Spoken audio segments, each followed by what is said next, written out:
السلام علیکم ورحمۃ اللہ وبرکاتہ۔ نحمدہ ونصلی علی رسولہ کریم۔ ہم لوگ بہت سارے عنوانات سے گزر چکے جو رب العالمین کی تفسیر اور اس کو سمجھانے کی کوشش حضرت مولانا ابوالکلام آزاد صاحب رحمۃ اللہ علیہ فرما رہے ہیں۔ تو اس میں جو باتیں اب تک ہو چکی ہیں ان کو ہم ایک دفعہ سم اپ کریں گے آگے جا کے، لیکن یہاں ایک خاص بات یہ ہے کہ معاد یعنی مرنے کے بعد کی جو زندگی ہے اور پھر سے دوبارہ سے جو زندہ ہونا ہے، اس کو بھی اللہ تعالیٰ نے ریزننگ دی ہے کہ یہ بھی ربوبیت ہی کا ایک حصہ ہے، پالنے کا ایک حصہ ہے۔ یعنی مرنے کے بعد کی زندگی پر بھی اس سے جا بجا اجتہاد کیا ہے، شہادت دی ہے کہ کائنات میں ہر چیز کوئی نہ کوئی مقصد اور اس کا منتہا اور ٹارگٹ رکھتی ہے۔ بس ضروری ہے کہ انسان اور انسانی وجود کے لیے بھی کوئی نہ کوئی مقصد اور منتہا یعنی اس کا کوئی ٹارگٹ ہو، اس کی کوئی منزل ہو جہاں اسے پہنچنا ہے۔ یہی منتہا ہے آخرت، یہی منتہا آخرت کی زندگی ہے۔ کیونکہ یہ تو ہو نہیں سکتا کہ کائنات ارضی کی یہ بہترین مخلوق جسے انسان کہتے ہیں اس لیے پیدا کی گئی ہو کہ پیدا ہو اور چند روز جی کر فنا ہو جائے۔ تو قرآن کی آیت ہے 30ویں سورت کی 8ویں آیت میں اللہ تعالیٰ فرما رہے ہیں، جس کا ترجمہ ہے کہ کیا ان لوگوں نے کبھی اپنے دل میں اس بات پر غور نہیں کیا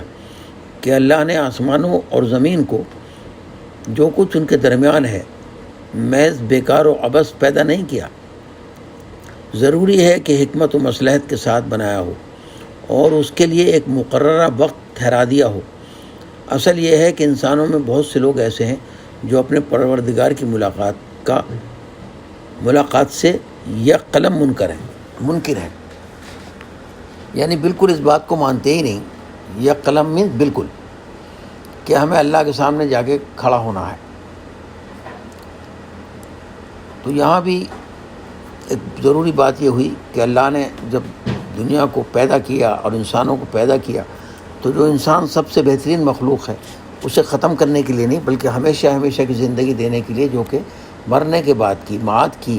جو دوسری زندگی ہوگی وہ اصل میں مقصد زندگی ہے، وہی اصل زندگی ہے۔ تو یہاں پر مختصر پھر مولانا بیان فرما رہے ہیں کہ کیا جس کا عنوان انہوں نے رکھا ہے کہ مبدأ استدلال، یعنی اب تک جو ریزننگ اللہ تعالیٰ فرماتے رہے ہیں اس کا اوریجن، اس کا سینٹر کیا ہے، وہ 4 باتیں ہیں۔ نمبر 1 یہ کہ اس کے نزول کے وقت دینداری اور خدا پرستی کے جس قدر عام تصورات موجود تھے وہ نہ صرف عقل کی آمیزش سے خالی تھے بلکہ ان کی تمام تر بنیاد غیر عقلی عقائد پر آ کر ٹھہری ہوئی تھی۔ لیکن اس نے خدا پرستی کے لیے عقلی تصور پیش کیا۔ اس نے کس نے؟ قرآن نے۔ یعنی جس وقت قرآن نازل ہوا اس وقت میں جتنی بھی مذہب کے نام سے چیزیں چل رہی تھیں وہ بالکل عقل کے اعتبار سے خالی تھیں، اور قرآن نے آ کر ایک عقلی تصور دیا کہ جو انسان کی عقل کے اعتبار سے اس کی سمجھ میں آتا۔ دوسری بات یہ ہے کہ اس کی دعوت کی تمام تر بنیاد عقل و تفکر پر ہے، یعنی سوچنے پر اور غور کرنے پر ہے، اور وہ خصوصیت کے ساتھ کائنات خلقت کے مطالعے و تفکر کی دعوت دیتا ہے۔ قرآن جو ہے وہ واضح طور پر یہ کہتا ہے کہ جو کچھ تمہارے آس پاس تم اللہ کی مخلوق دیکھ رہے ہو اور جو کچھ کریشن اللہ کے دیکھ رہے ہو اس پہ غور کرو اور اس کا مطالعہ کرو، اسٹڈی کرو اس کو۔ اور تیسرا کیا ہے کہ وہ کہتا ہے کہ کائنات خلقت کے مطالعے اور تفکر سے انسان پر تخلیق بالحق کی حقیقت واضح ہو جاتی ہے۔ یعنی وہ یہ دیکھتا ہے کہ مطالعہ و فکر سے انسان یہ دیکھتا ہے کہ اس کارخانہ ہستی کی کوئی چیز نہیں جو کسی ٹھہرائے ہوئے مقصد اور مصلحت سے خالی ہو، اور کسی بالا تر قانونی خلقت کے ماتحت ظہور میں آئی ہو. یعنی یہ بات واضح ہو جاتی ہے کہ ایک very high level of creation ہے، اور بلکہ high level of law of creation ہے، جس کے تحت یہ پوری دنیا اور اس کی ہر چیز وجود میں آئی ہے. تو یہاں جو چیز بھی اپنا وجود رکھتی ہے ایک خاص نظم اور ترتیب کے ساتھ حکمتوں اور مصلحتوں کے عالمگیر سلسلے سے بندھی ہوئی ہے. یعنی ایک ایسا سلسلہ ہے جو کہ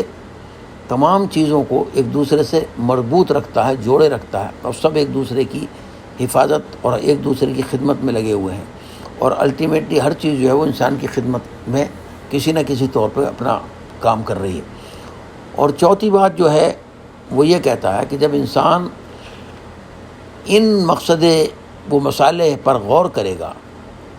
تو عرفان حقیقت کی راہ خود بخود اس پر کھل جائے گی. یعنی جب انسان یہ دیکھے گا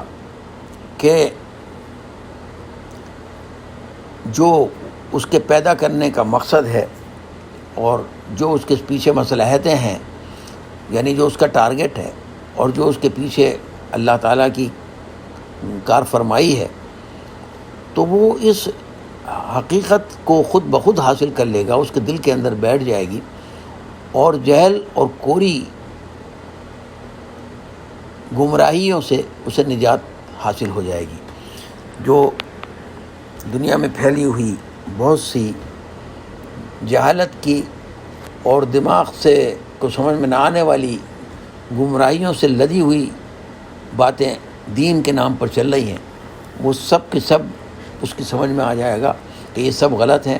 اور عرفان حقیقت کیا ہے؟ وہ ہے جو قرآن کہہ رہا ہے کہ اللہ ہی ہے اور اللہ ہی کے رب ہیں اور وہی سب کے بنانے والے ہیں. تو یہاں تک یہ بات مکمل ہوئی کہ بہت سے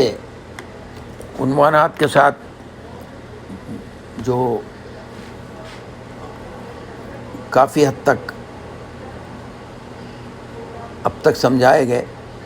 ان میں سب سے پہلے تو ربوبیت کیا ہے، پھر نظام ربوبیت یعنی پالنے کا سسٹم کیا ہے، جیسے پانی کی تقسیم ہے اور تمام چیزوں کا ایک اندازہ اللہ نے مقرر کر رکھا ہے، اور ایلیمنٹ آف لائف ہیں ان کو اللہ نے کس طرح پیدا کیا ہے، اور پھر سسٹم جو بنایا ہے پرورش کا وہ اللہ نے کس طرح بنایا ہے، اور پھر نظام ربوبیت کی یونٹی ہے، یعنی اس کے اندر ہر ایک جاندار کے لیے اور بے جان کے لیے جو پلنے کا طریقہ ہے اس کے اندر ایک یونٹی پائی جاتی ہے. پھر اللہ تعالیٰ نے یہ قرآن کی مختلف آیتوں سے یہ بات ہمیں سمجھائی کہ جو بھی کچھ ربوبیت اور پالنے کا سلسلہ اللہ نے رکھا ہے وہ میننگ فل ہے، اس کے اندر ایک پرپز ہے، ایک اس کے اندر اللہ تعالیٰ نے ایک اندازہ بھی مقرر کیا ہوا ہے جس کو قرآن تقدیر کہہ رہا ہے. پھر اس کے اندر ایک ہدایت کا سلسلہ ہے. ہدایت دو طرح کی ہے، ایک ہدایت وجدان کی ہدایت ہے، یعنی اس کے اندر ایک انسٹنکٹ پایا جاتا ہے، انٹیوشن پایا جاتا ہے کہ وہ خود بخود اندازہ لگا لیتا ہے کہ جو اس نے ایک عمل کیا وہ اس کے ساتھ بعض دفعہ اس کے سامنے یہ ثابت کرنے کے لیے نہیں ہوتا کہ یہ اچھا ہے یا برا ہے، لیکن اگر اس سے کہا جائے تو کہتا ہے کہ میرے اندر سے ایک آواز نے مجھے کہا کہ یہ جو میں کروں وہی صحیح ہے، جو مجھے صحیح نظر آیا، یا جو اندر سے میں نے آواز سنی اس کے مطابق میں نے عمل کیا، اسے وجدان کہتے ہیں، یعنی انٹیوشن ہے وہ. یہ ہے ہدایت خود بخود ہر ایک جاندار کے اندر جو وجدان کی ہدایت ہے. دوسری ایک اور ہدایت ہے جو حواس کی ہدایت ہے، یعنی سینسز کی ہدایت ہے، سوچنا، سننا، غور کرنا، دیکھنا، چکھنا، بولنا، یہ سب کی جو حواس ہیں وہ بھی اللہ تعالیٰ نے خود بخود ہر ایک جاندار کے اندر رکھے ہیں. پھر آپ مولانا فرماتے ہیں کہ جو قرآن کی جو پرنسپل آف ریزننگ ہے، یعنی پرنسپل آف قرآنک لاجک اور ریشنل جسٹیفیکیشن اور صحت اور دلیل، اس کو برہان کہتے ہیں. برہان کے معنی ہے کہ ایک ایسی چیز جو اس حد تک سمجھ میں آ جائے کہ انسان کا دل اور دماغ اسے قبول کر لے کہ یہی حقیقت ہے. تو اس میں اللہ تعالیٰ نے جو پرنسپل بنایا ہے، جو اس کا طریقہ رکھا ہے، وہ ایک تو یہ ہے کہ دعوت تعقل ہے، یعنی سوچنے پر غور کرنے کی دعوت ہے کہ ہر چیز پہ غور کرو جو تمہارے آس پاس ہے تو تمہیں خود بخود نظر آ جائے گا خدا. اور اس کے بعد میں دوسرا نام مولانا نے اسے دیا ہے تخلیق بالحق کا، یعنی جو چیز بھی بنائی ہے، جو بھی کریٹ کی ہے، اللہ کا جتنا بھی کریشن ہے، چاہے وہ انسان ہے اور اس کے دنیا کی اور زمین کی اور پلینٹس کی اور ایک ایک گلیکسیز کی اور آسمانوں کی اور زمینوں کی اور سمندروں کی، جتنی بھی چیزیں اللہ نے بنائی ہیں اس میں ایک پرپز ہے اور ایک رائٹ فل کریشن ہے، یعنی اس کے اندر کسی قسم کی بیکار اور لغو قسم کی کوئی چیز پیدا ہی نہیں کی گئی۔ جو بھی چیز پیدا کی گئی ہے وہ کسی نہ کسی مقصد کو پورا کر رہی ہے۔ اور پھر اس سے مولانا ثابت کر رہے ہیں کہ اسی سے قانون مجازات یعنی جزا اور سزا کا تصور بھی قائم ہوتا ہے کہ جس اللہ نے یہ تمہیں سچ اور جھوٹ کی تمیز واضح کر کے بتا دی ہے، تو پھر اس پر اگر تمہیں پھر بھی تم نہیں سمجھتے ہو اور نئی عقل میں آتی ہے تمہارے کہ اچھا کیا ہے اور برا کیا ہے، تو پھر جو لوگ اچھا کر رہے ہیں اور جو لوگ اچھا نہیں کر رہے ہیں وہ دونوں برابر کیسے ہو سکتے ہیں؟ انصاف کا تقاضا یہ ہے کہ جس نے اچھا کیا ہے اسے جزا دی جائے اور جس نے اچھائی سے انکار کی ہے اسے سزا دی جائے۔ تو یہ بھی جو ہے خود بخود ایک فطری طور پر بات ثابت ہوتی ہے، اور اس کے ساتھ ہی ساتھ جو ہے وہ معاد کا اور موت کے بعد کی زندگی آنے والی ہے، اور وہی اصل ہمارا ٹارگٹ ہے، اور اسی تک پہنچنا جو ہے ہر انسان کی زندگی کا اصل مقصد ہے۔ اس کو بھی اللہ نے اپنے ربوبیت ہی کے عنوان سے ثابت کیا کہ اللہ چونکہ رب ہیں اور اللہ نے آپ کو پیدا کیا اور پالنے والے ہیں اور پرورش کر رہے ہیں، تو کیا سمجھ رہے ہیں کہ اس دنیا میں پرورش کر کے جو ختم ہو جائیں گے بس یہیں ختم ہو جانا ہے؟ نہیں، ایسا نہیں ہے۔ اللہ نے یہ جو عالی شان مخلوق جس کو اللہ تعالیٰ کہہ رہے ہیں کہ ان الانسان احسن التقویم، ہم نے انسان کو بہترین طریقے پہ پیدا کیا، یہ انسان اس دنیا میں ختم نہیں ہو جائے گا، موت کے بعد ایک دوسری زندگی لے کر کے آخرت کی زندگی میں پھر سے آگے چلے گا، اور وہ جو زندگی ہوگی وہ اصل مقصد ہے، وہ اصل ٹارگٹ ہے، اور وہ بھی کبھی ختم ہونے والی نہیں ہے۔ تو اللہ تعالیٰ نے قرآن نے ہمیں یہ بات بتائی کہ ہم جو ایک بار پیدا ہوئے ہیں وہ کبھی بھی ختم ہونے کے لیے پیدا نہیں ہوئے۔ تو یہی اس کا جو اوریجن اور ریزننگ کا طریقہ رہا ہے، اور پھر ہم آگے انشاءاللہ آگے چلیں گے، اور جو باتیں آگے آئیں گی وہ بھی اسی طرح کے برہان